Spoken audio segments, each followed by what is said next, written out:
I'm a little shorter than Jeff. Okay. Hello.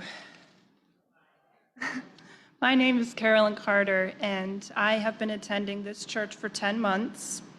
And I'd like to tell you how I ended up here and why that matters. I wanted to be a mom for many years before deciding not to. So in my last church, I was heavily involved in the children's ministry, mainly birth to 3, but I was a sub and most of the kids knew who I was. Every Sunday, they would spot me and come running to hug me. I missed them. About a year into serving, I asked my friend, who was a deacon, would they take me out of ministry if I ever got a girlfriend? She paused and said, I think most people would be okay with it, but there could be some parents who don't like that. So if they were to complain, they might put you with older kids, or they could possibly take you out. Oh, well, wait, you could probably be on the cleaning team. So I can scrub your toilets, but I can't change diapers. This incident was when I was in the middle of it all. I was deeply rooted in this place, and I was happy. That's when they started working on me, to be less outspoken, to take direction, to abstain from romantic love before marriage because I was a new creation now. I was dead to the old self, and I was clean, and it was their job to keep me that way. I didn't realize at the time that this was the loophole that I rested in. They knew I was gay, but since I hadn't sinned or acted on it since being baptized, there was still time to fix me. At a women's retreat, they wanted me to apologize to God in front of a room full of crying women for ever having homosexual relationships. I would not. The pastor's wife looked at me and said, could you pray to be made willing? Are you willing to be made willing? What she meant was, even though you don't agree with me now, would you pray that God changes your mind? I said to her, I will never apologize for loving a consenting adult. The disappointment in her eyes was heartbreaking. This mother figure of mine realizing she couldn't change me. 2 years later, right before I left them, I sat with one of the most important men that's ever graced my life, my pastor. I even gave him Father's Day cards. I asked him bluntly, if I were to get a girlfriend today, would you ask me to leave this church? Are you seeing someone? He asked cautiously. No, I replied. Then let's worry about that later. He sighed with relief. No, we're going to worry about that right now. I already see so many relationships with my brothers and sisters slipping away. I feel the divide in us, the dissonance. If this situation were to arise, I need to know if you would take these people away from me. Because of course they were asking me to choose between loving God or loving another human, loving them or loving one woman. They expect me to be celibate or to be straight.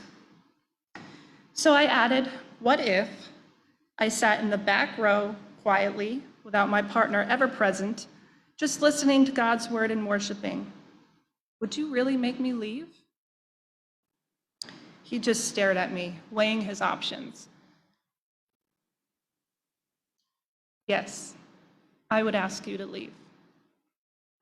And that crushed me. I had a fantastic relationship with him and his whole family.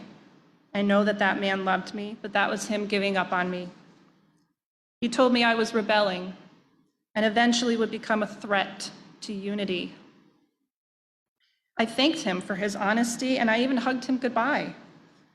I don't understand why he thinks how he does, but he thinks he's doing the right thing. We all interpret the Bible differently. I left quietly.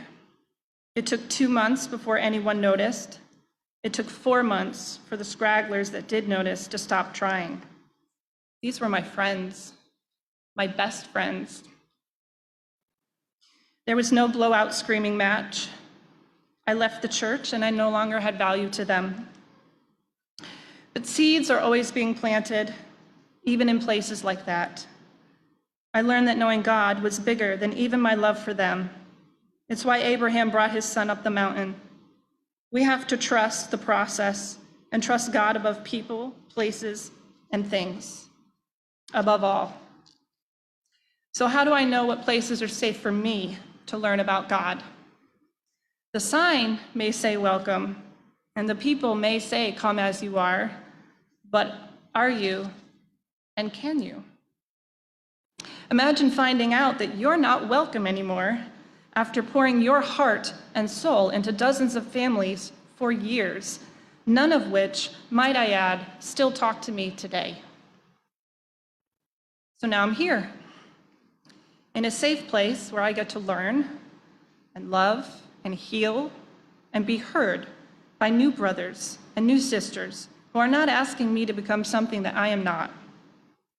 My religion and my salvation are not being held as a bargaining chip anymore, and neither is anyone's love. That's why the colors on this building matter. I didn't look up your mission statement. I don't know how much you've helped this town.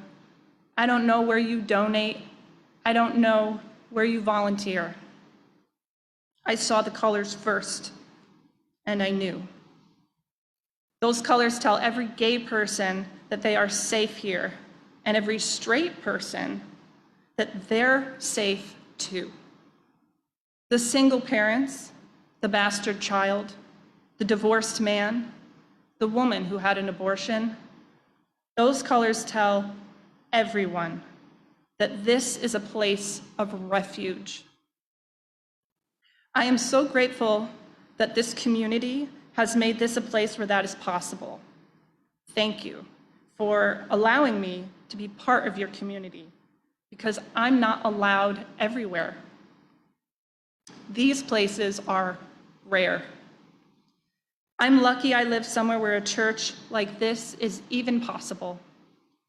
Allies are so incredibly vital to a happy, healthy life. So thank you for letting me join you on that journey.